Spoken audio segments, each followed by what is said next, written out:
Hey everyone, it's been a while since I posted a game on my channel, and I am.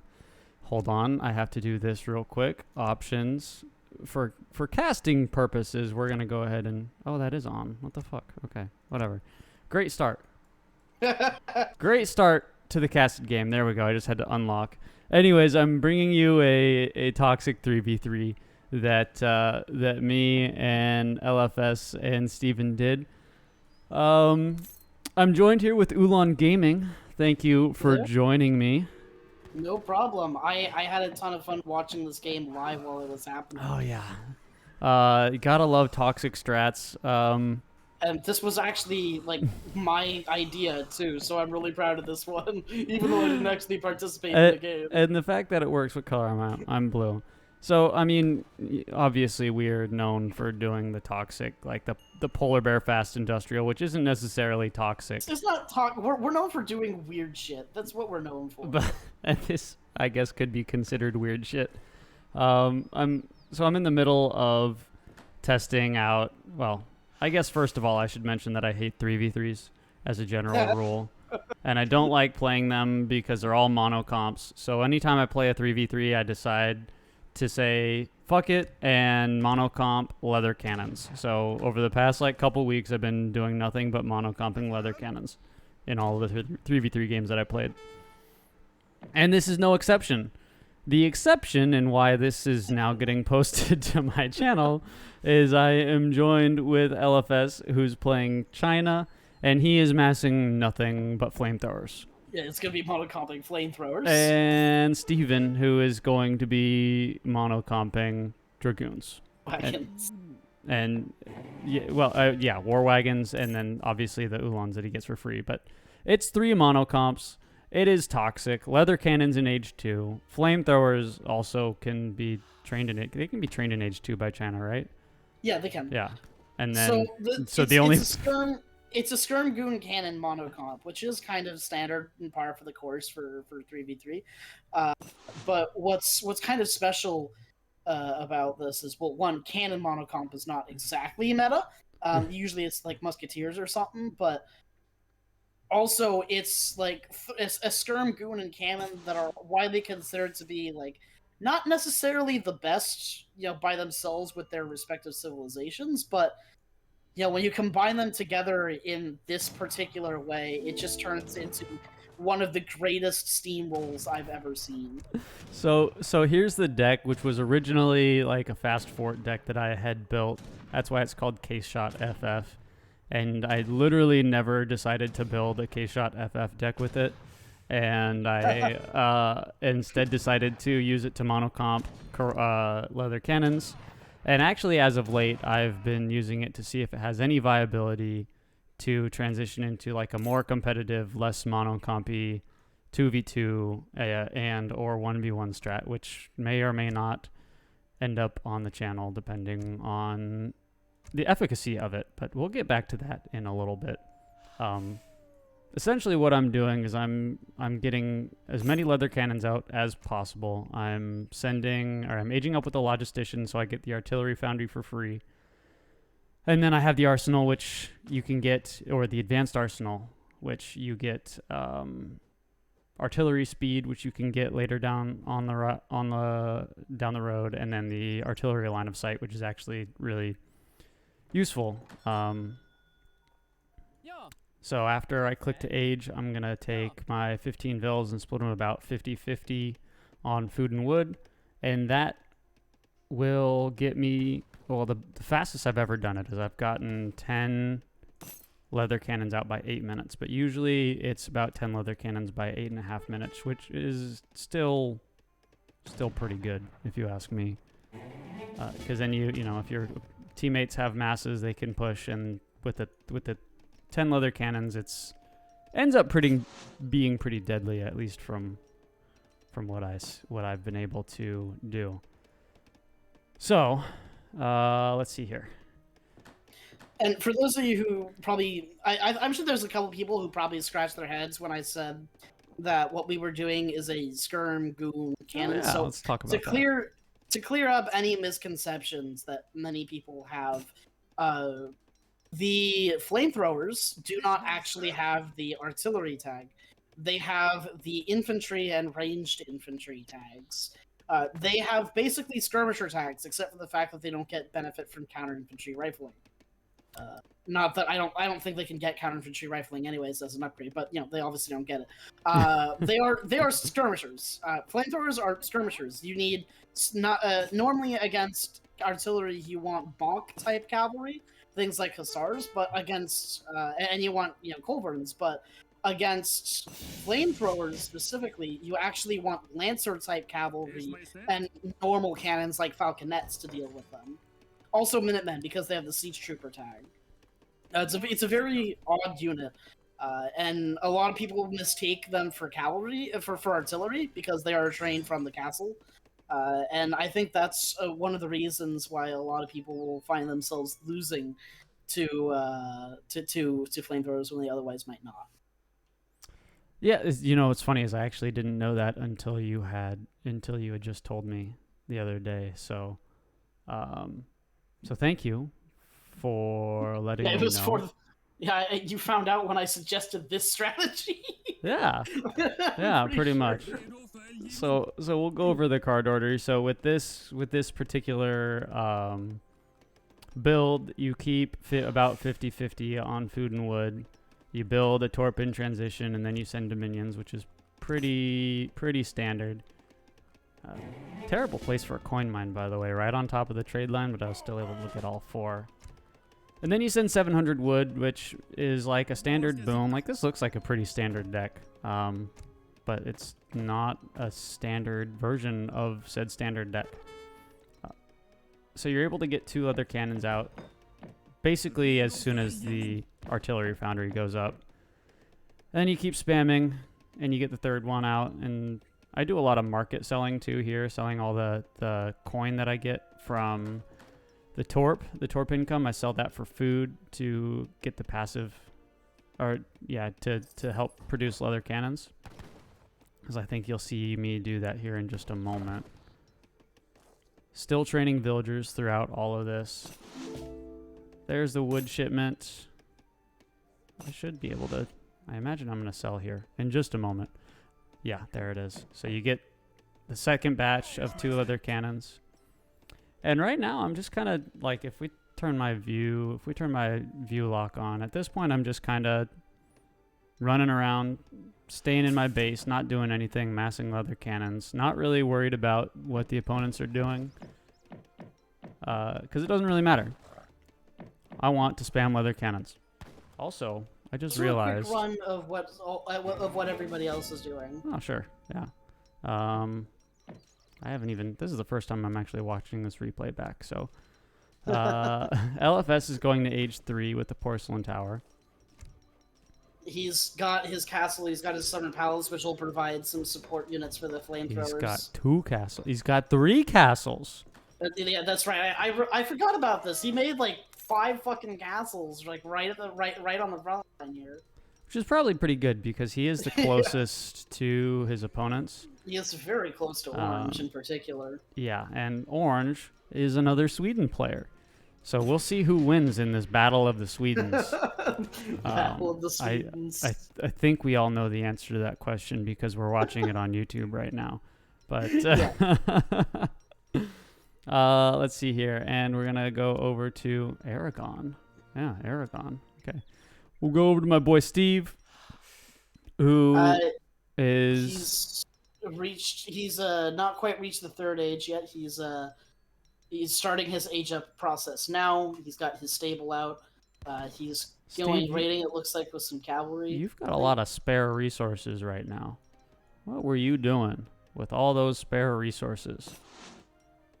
Oh, for reference, Steve is actually watching this casting happening in the background. Yes. I would say hello, Steve, but LOL, you're muted. No. So we're going to hop back over to my perspective. It's 8 minutes and 30 seconds, and I have managed to get 10 leather cannons out. And we have Orange attacking. He's calling for help. Part of that is the 2 leather cannon shipment. At some point, you do kind of run out of food, so you need to re-micro a little bit. But yellow was calling for help because orange was pushing in, and so we're migrating the cannons over to the front Oh, lines. I don't want to do that. I want to do that. And he's building Caroleans, which is really unfortunate for him. Historically, Caroleans are quite good against cannons. I still remember that time that you fucking charged a 7 Falc pop with like 22 Caroleans and won. I must and have still had like 14 of them. I must have literally perfectly timed it, because every time I try to do that now, I mean, maybe it's because I don't have the same massive Caroleans, but every time I try and do that, I get absolutely wiped. That was still like just one of the top legendary moments. Oh, it was so good. So these 5 Caroleans are just dead. Not that one Carolean just took 10 cannon shots. Yep. Could that have been like microed a little bit better so that we hit more than one Carolean? Yes. Sure. But it's about sending the message, you know. We have enough cannonballs that we can put 10 into each and every single one of your units. So he's going to be remassing here. He's doing a little bit of a... He's orange. Who is orange? Quote-unquote remassing. He lost 1 unit. That AFK guy, he's doing a full-on torp boom. He's on 16 torps versus me. I am on... Oh my god. I'm all the way over here. I'm only on 8. Because all my wood is going into leather cannons. And, yeah, so the battle's about to happen. War wagons are here. And we're going to go ahead and turn back Fog of War on. And there's another 10 cannons into 1 Carolean. And I think at this point I might be getting the upgrade speed. Here we go, here we go, here we go! Oh, enjoy. Enjoy the toxicity. So they charge. And it just... They get 1. They get 2. They get 3, 4. All those Caroleans got 4 leather cannons. And there's 4 more. There's 4 more! just waiting, and I did end up macroing for Trunnion, which is the speed. So now these guys are speedy boys. Now they're 3.45 speed. 3.45, the fastest of any unit in the game, as a matter of fact. Yeah, they're incredibly quick. Faster than the Lakota Explorer, believe it or not. Yeah. Faster, not quite as fast as the Lakota Explorer under a TP, but, you know, almost. Yeah. Between those. Yep, it's perfect. Man, they really did nerf Lakota with that new patch, didn't they? Okay, let's see what the teammates are doing. Concerning amount of war wagons now that we see here. China is... I don't know how used Mr. Les is at massing... at just massing units like this, massing the flamethrowers like this, but it was a little bit late to the party. But, you know, we have cannons and we have anti-cavs, so, you know, why not just push? It's, yeah, pretty good. How many the other wagon cannons train. do I have? I love that they just look like a big train car. Yeah, just marching on down the field. We're gonna turn Fog I mean of War off. the war wagons when they're like marching in front of each other. Oh yeah, in a big tube. They look just like a big tube, like a train. It's really the worst when war wagons are in battle because you can't tell that they're dead. Yeah, it's very true. And then they all they clip into each other like this, and it's it's the worst. They're surprisingly tight packed for such like a big unit. Right? You would think they'd up their hitboxes a little bit. Anyways, how about 12 leather cannons? Now pushing into... Okay, so we've got some skirmishers, we've got some falconets, and there's some flamethrowers. I'm just gonna let this play out. Like, honest to God, this is just fun. We got the goons going on the cannons while you just shatter the infantry. And then the flamethrowers show up and say, "Hi, I'm here, guys." Cooking us some nice crispy hussar. Good defense by the war wagons there. Barracks going down. I still have 12 leather cannons. 8 of them are here. 4 of them. I see there's 2 right there. I have 2 more somewhere. It doesn't matter. I'm losing track of the leather cannons. Finally sending Inselberg Ironworks. Let's take a look back. So I've sent now Blueberries and Ironworks. And at this point, with some market upgrades, I probably have... Actually, I know I have steel traps. And I know I have one of the wood upgrades. The first wood upgrade. Like Those deep-fried skirmishers. 16 food and 7 on wood with market upgrades is pretty much the recipe for infinite leather cannon popping. It's really hard to not mass leather cannons because you just have so much of these 2 res flowing in. You can see that that pink or purple is making just like 3 stables. He's like, I am going to make cavalry, and there is nothing they can do to stop me, and I'm going to sacrifice everything to take out this leather cannon mass.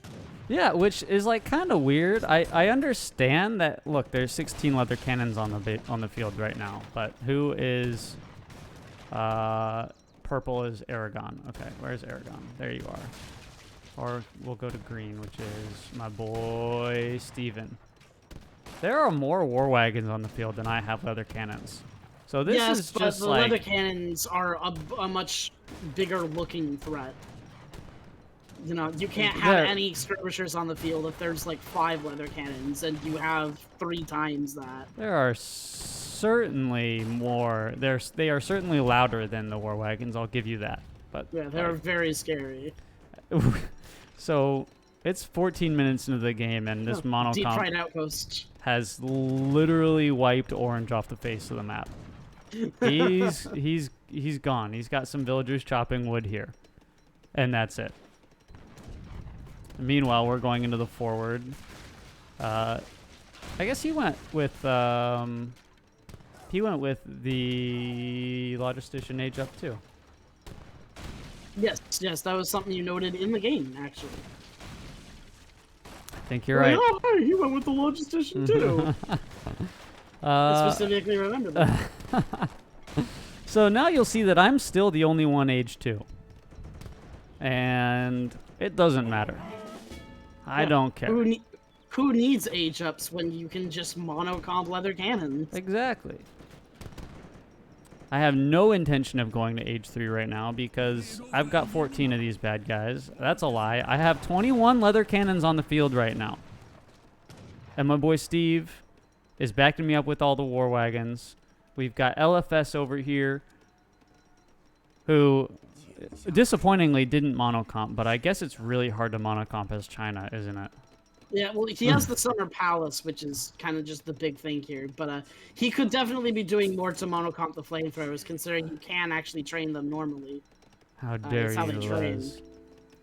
How dare you? Don't worry, I'll ban him from the Discord server. Yep. Well, not until after the 2v2 tournament. He's my teammate. Please, please. That's my primary reason for banning him. You suck. So this is the beginning of the end. I mean, realistically, at this point, you let me get up to 21 leather cannons on the field. You do nothing to stop it. Now the Hussar raids are coming in. So I get to run away, and Steve protects me. Oh yeah, I forgot about this moment. The trees just fucked your path in here. The trees were terrible. Yeah, the trees just fucked you. Yeah, I lost a lot of leathers there, but I'm still on 13 total on the battlefield. The Ulans, or the Hussar, thankfully had to do the same thing. Oh, hey, look, I'm finally getting around to aging. Which is even better because the first card I send in age 3 is light gun carriages. And then... Yeah, no, you look at what the enemy made to try to deal with your leather cannons. They made a shit ton of cannons themselves. They made 2 culverins and like 5 falconets, and then 2 players massed hussars to try to deal with that. And because of that, we were just able to just roll over everybody with all of the tanky war wagons. Yeah, the Carolians are now getting in range. of This the is just leathers. this is just such a fun game of like using non-meta units to just, or like ideal units for Monocomp to just combine them together to make the most absurd just rollover of. And guess what I aged up with? What did you age up with? More leather cannons. Ah, So- Botso cores. So the marksman gives me 2 extra leather cannons. Our mass is actually kind of You have falling 5 apart more here. over on the But right. You have 5 more on the right. oh, that's right. I had these guys destroying some more torps. Yeah, 2 more in the back here. So I'm still on 10. Sweden's been wiped off the face of the map. There's the monocomp we were looking for, the flamethrowers. Deep fried stable. Deep fried stables. Those poor horses, dude. Like, look, he's just eating it. He's like, this is fine. And then he just gets crushed. I just got black bead. Oh my god. No. You can't say things like that. Just got black beautied. Oh my god. So Steve, yeah, this game is over. The war wagons are here. Other Sweden is gone. These guys are just chilling because they decided. I think these are even within their range. Oh, there we go. Finally saw them.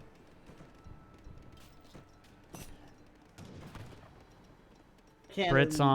Brits And on the first thing you do mills. is ship your card that upgrades Yeah. them to industrial, right? Yeah, the only unit I have a card that can turn them from age 2 to age 4 units. Like, why would you not send that? Exactly.